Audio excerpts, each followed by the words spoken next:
I love these. I love you. I love you the most. I never have favorites in the shop. Anyone who watches this, who sews, is gonna know that I'm trying to use a word that is Googleable. Interfacings, bonding web, iron-on patches, basting tape. Welcome today on the Sew Show to the wonderful world of Fusibles.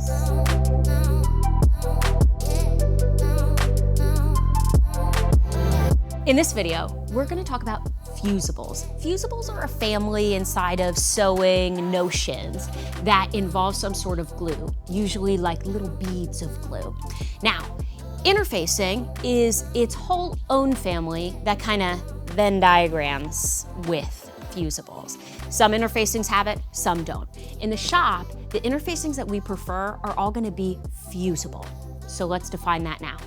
The little beads of glue will be heated up by the iron and melted so that they adhere to whatever we are adhering them to.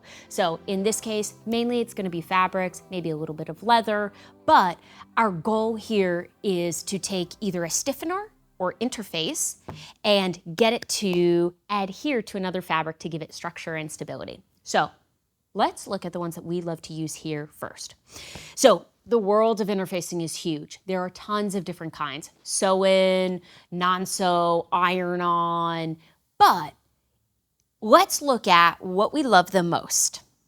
These are, as you can see, all pre-cut rolls. The other reason is even though that you can buy all of this in sheets, I really like it in rolls because it makes it super convenient. We will actually throw all of these together like on a hanging strip and pull them off as we need them. Super convenient, love it. So what you're looking at here is 3-inch width, 2-inch width, and a little 1-inch width over here. So let's start with these guys. This one, most universal, is called Tricot interfacing, Tricot. It's 100% polyester, and it's gonna be hard to see on the camera, but I'm gonna just like pet it like this so that you can tell. This side, rolled up against the roll, is going to have little tiny beads of glue on it. It's gonna have a little bit of texture on it. And the other side has, maybe you can see it, a slight sheen. That's gonna be the side that's facing out, and the side that the iron will actually sit on top of to adhere the tiny beads of glue to whatever we are adhering it to. So it's kind of making its own little sandwich, really, with the glue on one side, the soft, non-friction side facing up towards the iron, and again, this side facing down toward the fabric. What is a good use for this? These black and white ones are the same, only difference is the color. The best use for these are patching holes, reinforcing seams, and giving great soft, flexible structure to any kind of hem. So hem around the wrist or around the bottom of a jacket or a dress. Anywhere where we want more stability, but doesn't need to be crazy stiff. That's what I love about this Tricot polyester is it really is a nice medium weight that you can use on a huge range of fabrics, heavy to almost light, with the lighter colors here. So as you can see here, let's compare these really quickly. You should see that there's a little bit more like fraying almost on the inside of this roll than there is on this one. That is because this is a cotton poly blend. This is a woven interfacing. Again, it still has the little beads of glue on the inside here, because I can feel them when I do this. And then on the outside, it's got this soft cotton feel. It looks like cotton, it feels like cotton. It's still got some poly in it, which allows for it to be lighter weight, more flexible. But what I like about this one is when I'm using it on natural fabrics, such as a nice wool coat or a twill or tweed, it's great to have the cotton content in there to give it a little bit of a different shape, a little bit of a softer, more natural feel when I'm using it with natural fabrics. The great thing about both of these, polyester and the cotton poly blend, is that they are both dry cleanable. So this is gonna make it through the cleaning. And that's really important because nobody's gonna wear their garment just once, right? You need something that's gonna last, especially through wear and freshening up. So these interfacings, again, as a recap, have glue on one side and a soft surface on the other side, and they are being pressed onto another fabric to add structure and stability. Let's go over to the iron now so that I can show you how these adhere to different kinds of fabrics. All right, so I've got a high contrast situation to make this easier to view. We're actually gonna test it to see how easy it is to see this black through it anyway.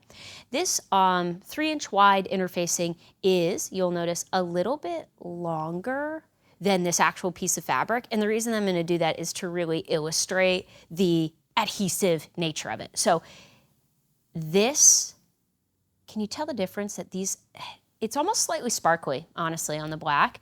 The beads of glue almost have a little bit of a glitter to it. That is going down against the fabric, and then the iron is going on the smoother side. And I do personally use steam when I do this. When you move, make small movements. Sometimes trying to smooth can be difficult, so lift and press. And again, I am just gonna give this a ton of heat and a little bit of pressure too. That always helps as well.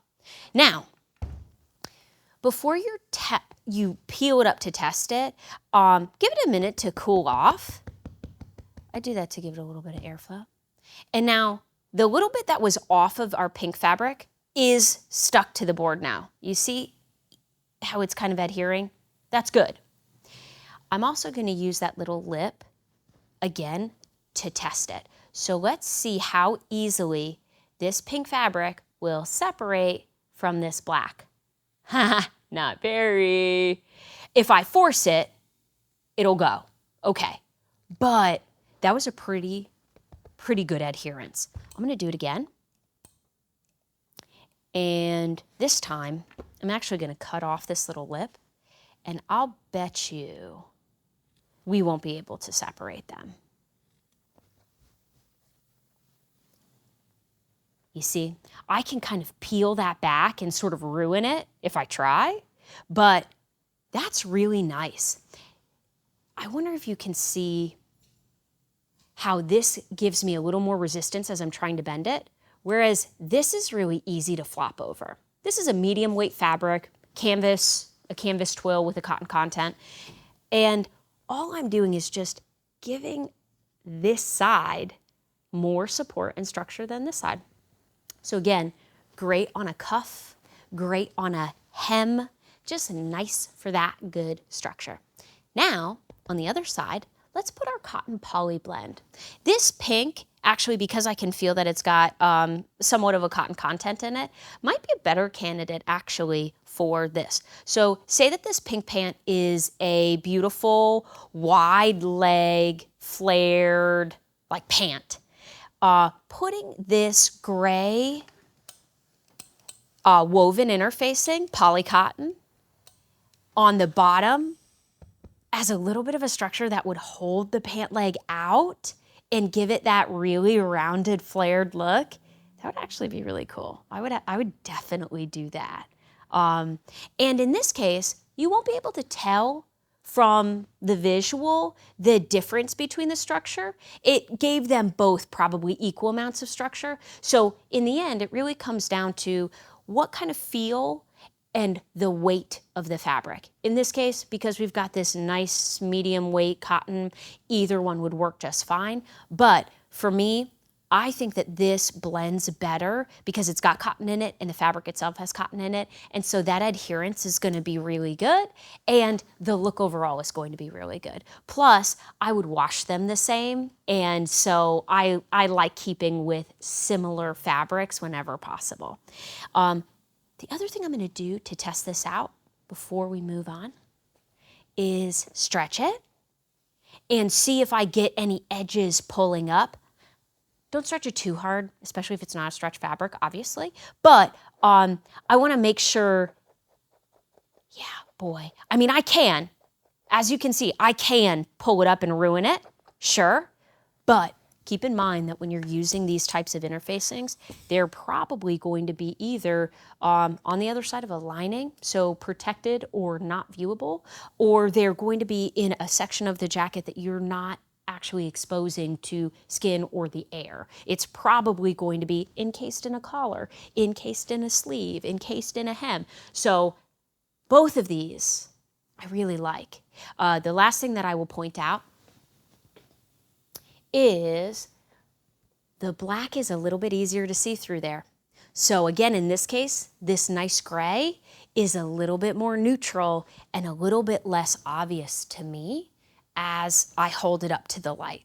And then again, down on the table, I'm just barely seeing the black line where this interfacing stops. So the gray one is better in this case, but again, you're just looking to fit your need. You're just looking to match those fabrics and make it the most seamless fit. Do you know what my favorite thing about this is? No. It's still called stitch witchery after all these years. Like the insinuation that sewing is still witchcraft. So even though the technical term for this product is fusible bonding web, sounds so innocuous, I do prefer that we call it stitch witchery. I love the connotation. What is stitch witchery? So what you're looking at here, all of my little products, these are all the same thing. The big difference is just the heaviness of the structure itself. You don't have a surface that the iron can touch. So what does that mean? It's essentially a solid glue. So in this form, coming off of the roll, you can just barely see. It really does look like a bonded web. It really does have that nice spidery look to it, doesn't it? So this looks like this until it gets anywhere near the iron, and then it just completely disappears. It completely melts. And so if there's no fabric on both sides or material of any kind on both sides of it, it's just going to adhere right to the iron. So this little guy is strictly used exactly like a liquid glue would be. It needs to be in between two solid surfaces that are not fusible, and we are gluing them together, literally gluing them. And this stuff is strong. Boy, you don't want to get this on your iron. This really gunks up the iron, really important. I will actually show you because I have an awesome iron cleaner, so I'm willing to take that risk for you. We'll take a look at that later, but this comes in huge handy for similar techniques to the interfacing, but with a little bit of a different outcome. So one of the things that I love to use this bonding web for is, say I've got a folded up hem and I've got the edge of my fabric folded up on the inside of the garment, and then I have the rest of the garment. I'm gonna sandwich this little sucker in between and then place the iron directly on top, making sure that it doesn't touch any of this. It's totally sandwiched. And then those two will fuse together. This is really interesting because it's kind of a new heat sealing. Let's call it heat sealing. It's a new athletic, athleisure technique that gives the appearance of no seams, no stitching, and it's very cool. But it can be a little susceptible to the dryer. So fair warning on this, if it gets really hot, it will do exactly what it did the first time and release. So you want to watch when you're using something like this that you're not overheating in the washer with hot water or the dryer, but this boy is pretty sturdy, pretty good, especially if we heat it long enough on the iron, let it cool completely, and then it's pretty much set for life. So what are my different types here? I've got a regular weight, which we use very frequently in a 1/2 inch width. Again, because this has to be hidden in between two other layers of fabric. I don't like to go super wide like I do with this full 3-inch interfacing. I like to have a couple of different options that will make it really easy to slide in between different areas of the garment and the fabric. But I do keep a little 3-incher on hand.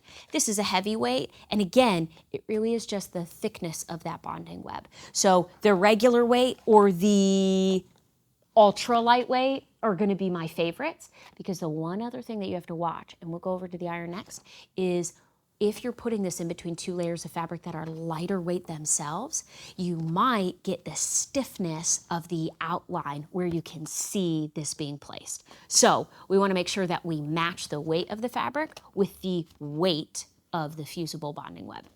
The last one that I wanna show you in this category is this little beauty, which can really come in handy for, let's say you're making an entire suit jacket and you're doing some speed tailoring techniques. So instead of doing a hand-stitched, hand-padded canvas front, maybe you're just making, you know, a simple blazer for yourself and you want to do a full interfacing to give it that stiffness, but you don't want to do the full canvas deal. This is an entire sheet that you could do anything with. So you could cut this into shapes. Maybe you have a piece of rhinestoned applique and you want to cut that exact shape out of there. That's perfect. That's a beauty. So I'm going to use this for specific projects or specific odd shaped items, or I want a full sheet fuse something. Now, one important caution with fully fusing something. You can get bubbles. So you want to be really careful that you move slowly with the iron and get every single inch of this as you're fusing it between 2 layers of fabric, or you can get literal bubbles. Like if you've seen a decal put up on a window, plastic decal, and you see those little ripples in it or those little air bubbles that got caught. Same issue here.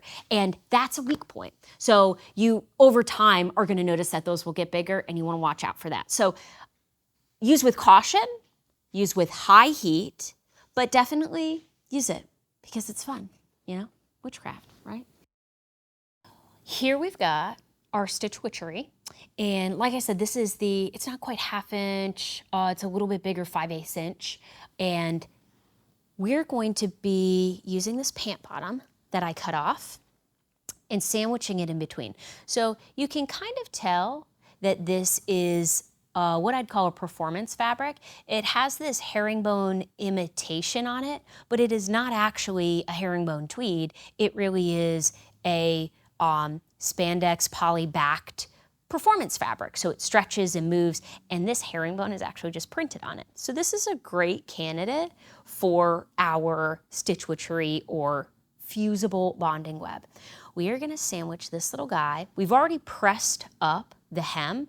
Now we just wanna make sure that we can get that hem to stay up. So we're just gonna lift up our little edge here, and I don't want there to be a lip after I have fused it. I'm gonna cut it down to the length that I want.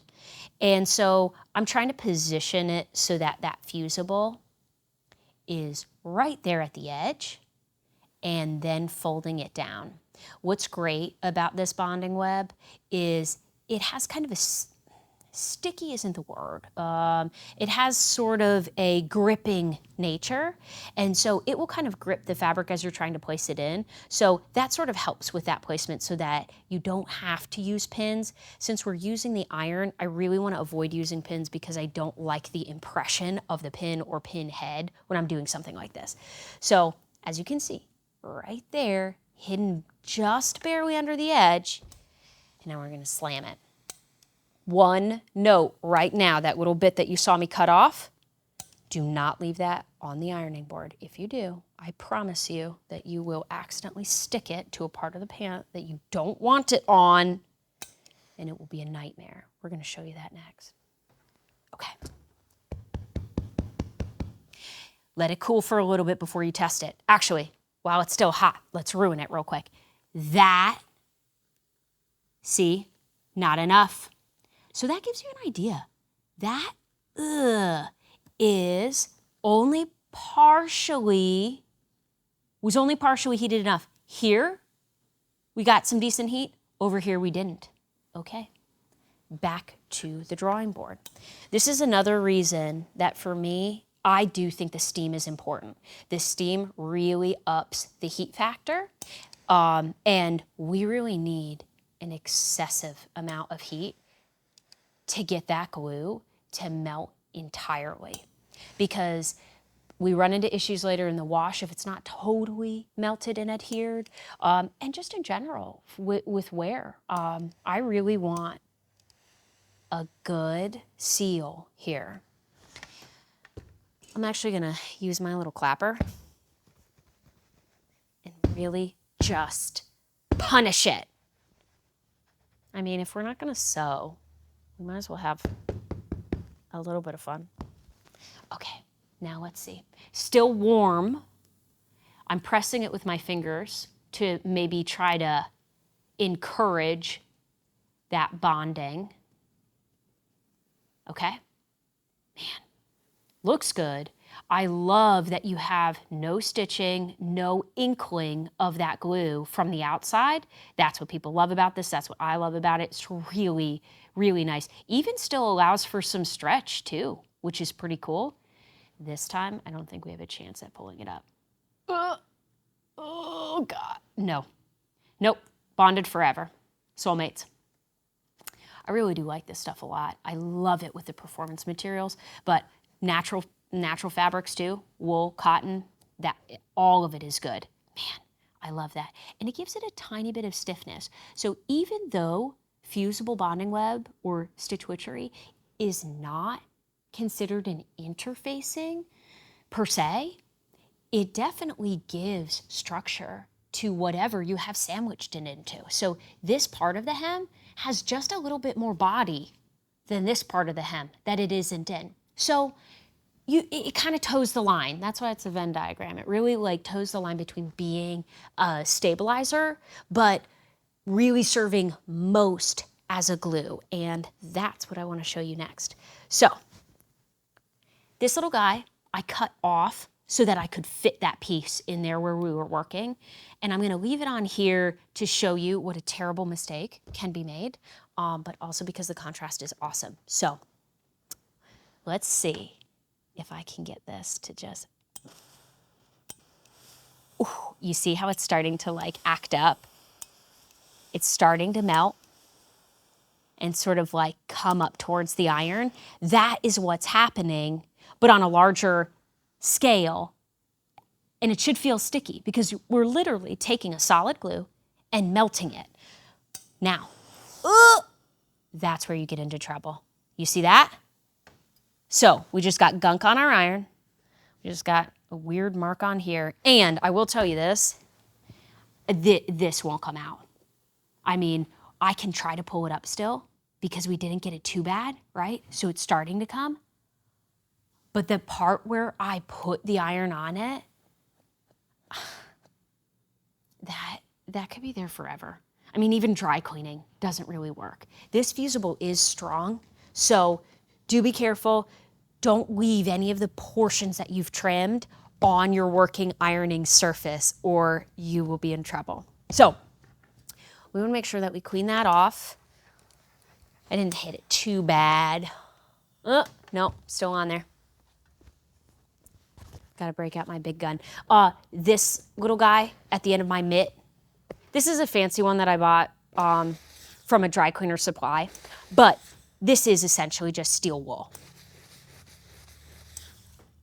Great, cool.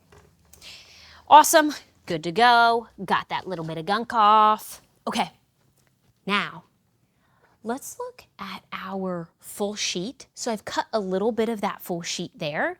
And this, pretty obvious, but I just wanna really show you so that you get an idea for this whole like sandwich effect.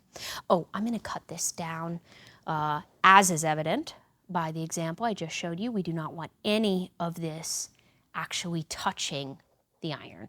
So I'm gonna chop that down so that it is smaller than the surface of fabric that I'll be touching. Good. And then I'm just gonna pop this over and pretend that there is some reason that I would need to sandwich these two together forever, just to show you the way that that larger full sheet will work. And while it's really hot, let's see if I can pull that back apart because I'd love for you to see. Yeah, that's what I want you to see. Do you see how the glue immediately bonded? Now, this section of it is already cooling, so it's already starting to fight me, which is great. That's really great. And if you run into that case, you can actually just go ahead and give it one more hit of the heat. And now if I don't force it apart and ruin it, then it will stay together. So if we let this guy cool, they are just together forever. That is it. That little sandwich, that is it. Patches. Patches are up next. Again, 1,000 different types of patches out there. And that one is a really hard one to sift through. The world of patches and different types of iron-on and adhesive patches. So again, I'm sticking to the two that I like and that we use the most. I find that too much variety really isn't helpful when we've got a shop full of 1,000 different products. I really want to stick to the ones that I know. I don't mix it up a lot. I really like to stick to these standards because they're good and I like them and they have a multitude of uses. The first one is going to be the most common one. I've got this in black, but it comes in denim. It's a Twill iron-on patch. So you've seen these before. Your mom or grandma has patched jeans with these before. It's not my favorite way to patch, just for the record. We've got other videos on that. But in a pinch, if you want to use this, I just want you to do it right. And the way you won't do it right is probably by following the instructions that came in the package. Okay, hear me out. So they don't want you to use steam. They don't want you to move the iron at all while it's on here. They don't want you to leave the iron on it for more than 60 seconds. I'm sorry, but none of that is gonna work. You really need a lot of heat all at once for a pretty long time to get these bad boys to stick.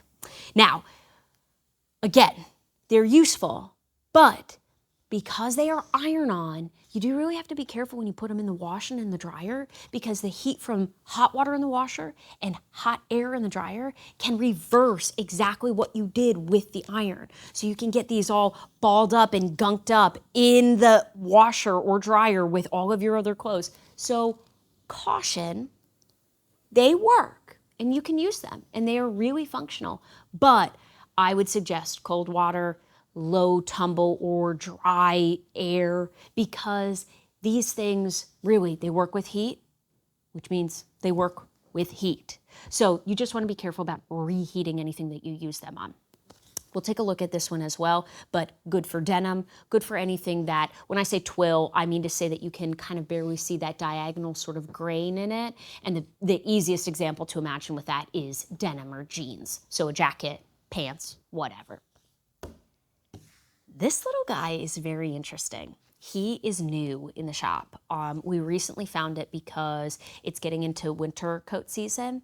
And if you can just, as I'm moving it, you can kind of see that there's a sheen to it, okay? This is a 100% nylon waterproof patch. You can also see that it's huge, which means that I can cut it down to whatever size that I want to patch something on, and it comes in a bunch of different colors. What's interesting about this one is that it is not iron-on. It is actually, come here, come on. Okay. There we go. Adhesive. So check that out. Pull the whole backing off. I would cut it first to the size that you want, and you pull the whole backing off, and you can literally slap that onto things. Now, I have not tested it on something like a inner tube or like water raft, so don't trust me on this, but theoretically, that is what it's for. Now, waterproofing on a jacket, for instance, something that is not a life-saving device per se, but just trying to keep the wind and rain out, this is gold star for that. I really like that because these types of nylons, thin, windproof, waterproof, they are not crazy about being punched and punctured again with the needles on the sewing machine. So when you get a hole or a rip, especially in an inconvenient spot or a high friction spot, sewing is not always the best option. Or if it's full of fluff, it's full of down. You're gonna get air and feathers puffing out all the time. So something like this, an adhesive that you can literally just slap on. Again, as a tailor, not using some sort of really clever stitching to fix something hurts. However, the convenience is undeniable here. So these nylon patches, these have been a really, really cool little addition to the team. And I'd love to see how you use them, actually. If you use one of these, I'll link it. Tell me how it went. Tell me how many washes you got out of it. That's what I want to know. We don't wash coats very often, so that's the other thing, is that you're not washing it every week like you are maybe a pair of pants. So these have a good longevity to them. I mean, you're gonna get a season out of that. Personally, I could get a season out of it, and that's good on a really nice coat that I don't want to buy again. Okay, let's go over to the iron again. All right, I've got my little fake denim jean hole right there. And again, you'll notice that I'm always cutting these down to size. I always am gonna cut them down to whatever I want them, need them to be. I'm gonna go to what would be the inside of the pant to adhere this, and I'm literally just going to put the shiny side, which is the ironable side, directly down on top of that hole. And then, this is the part where they tell you not to use steam. Sorry. I'm also pushing with the iron as I'm doing this, so make sure that your ironing surface is steady and strong and can take a little bit of pressure and a lot of bit of heat. And do go at least the full 60 seconds. But really, I find that it just needs a lot more than that. And the only thing that is keeping you from holding that iron on there longer is just like the possible damage to the piece of furniture that you're ironing on. So just make sure that you're on a good ironing surface intended to be ironed on. Okay, we're gonna check it. We're gonna see. I mean, I don't mind it, but again, like I said, this is kind of a quick fix situation. That little bit of glue is right behind that hole there, and I'm actually just kind of like shoving the frayed bits onto it to sort of help with a little bit of stabilization. This is very stiff as well, so that's kind of one thing that makes this a hard solution for tight curve areas, so in the crotch and thighs. That's where people like to use this stuff. But I will say it does make it stiff. So that may be something that's gonna weigh on your decision to use a source like this. You know, I do like this one though. I mean, that is gonna last. That's gonna last another season, and it's certainly gonna last a couple of good washes. So even though it's stiff, it is a good solution. I do like that. I like that it will move and stretch. Even though all of the fabrics that we're using throughout all of these processes are technically non-stretch materials, I always stretch them because I really want to mimic the fact that I'm a human in these clothes and my body is going to move them whether they like them or not. And so that's why I'm always stretching. All right. Last, let's look at that nylon patch.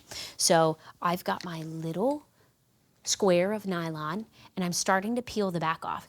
This is a section of puffer that I happen to have, so you'll notice that it actually has a lot of holes because it was cut off of something else.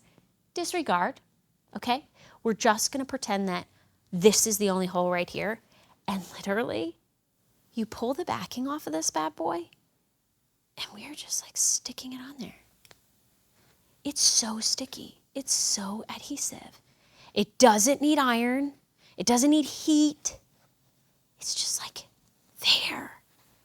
God, I really want to know if you can put that on a raft and fix it. I do. I'm going to test that. I got to know. Because that is just great. Let's spray some water on it. Huh? Man, I love this stuff. Nylon, I'll tell you what, modern day witchcraft. Love it. All right, I don't know what to say next, because now I roll. I mean, literally, I'm gonna roll in on the next bonus round. Okay, I've got 2 more products that we don't use as frequently, but that I really feel like are worth your time or exploration. The first one is Fusible Thread. This little cutie is literally a polyester blend with glue. So it is actually going to melt if you can just barely see it. And I know that people use this for lining up stripes and plaid. So trying to get those patterns that are really tricky to line up across seams. But another use for this that I think I would love is you can use this to adhere applique.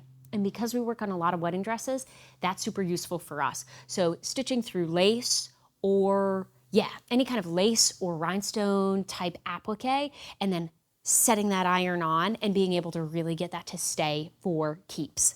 Love it. And finally, this is something called basting tape. And I've got the 1/4 inch here, and I'll tell you why after I tell you what it is. Basting tape is literally exactly what it sounds like.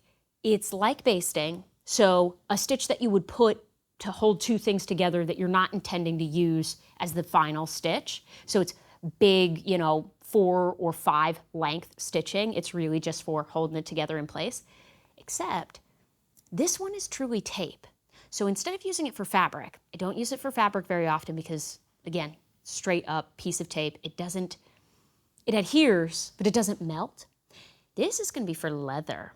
So this is how, instead of being able to press open a seam with fabric, because that would work on an iron, with leather, I always wondered how, especially with leather clothing, how do they get those seam allowances to stay nice and flat and crisp, especially in a dress, a skirt, it's going over curves of the body. What the heck? It's this little guy. So the 1/4 inch is perfect because say you have a 1/2 inch seam allowance. You're putting this, sticking it down on either side of that seam allowance, and then literally finger pressing it down, and that's it. No heat, no iron, no, manipulation or destruction to the leather. This is it. This is what they're using all that time. I mean, handbags, leather coats, they're using this. It's such a fun mystery. I've got the white backing on it. That's how it comes, so that you can actually see it while we're talking here.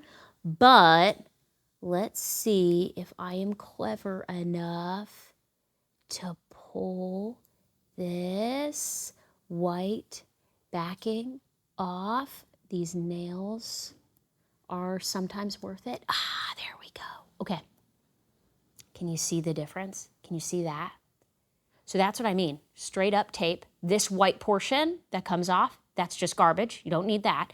And then now, both sides of this are sticky. So you're sandwiching it again in between the seam allowance and the garment itself on either side of a pressed open seam, and then just literally flattening it with your hand or, tailor's ham or something like that, clapper.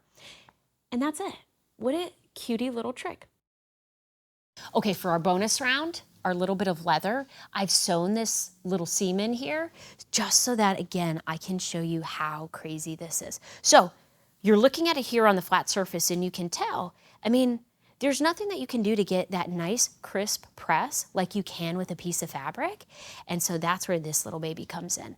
So I'm gonna cut a piece and I'm gonna stick it to either side as close to the seam as I possibly can. Push down a little bit, okay? Get that first side to adhere. And then I just am gonna try to carefully peel off the white backing, okay? And now, literally, press that seam allowance down on top of it. This is so cool. Okay, so you can immediately see where the tape stops and where it starts, and very easy to compare it to the other side.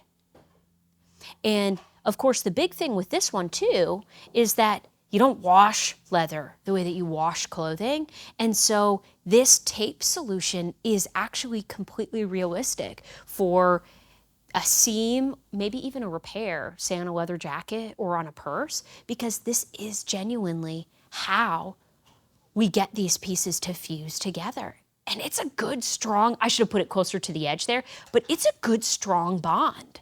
And again, I'm just pressing that with my fingers. That does not require heat. There is no heat reactant. It is straight up tape. This has been a fun one. I hope that you learned something about this wonderful wild world of fusibles in this video. So ask me questions about uses. Give me suggestions on uses. And thanks so much. Like, subscribe. Put this patch somewhere on a puffer coat and send me a picture of it. And we'll see you at the next one.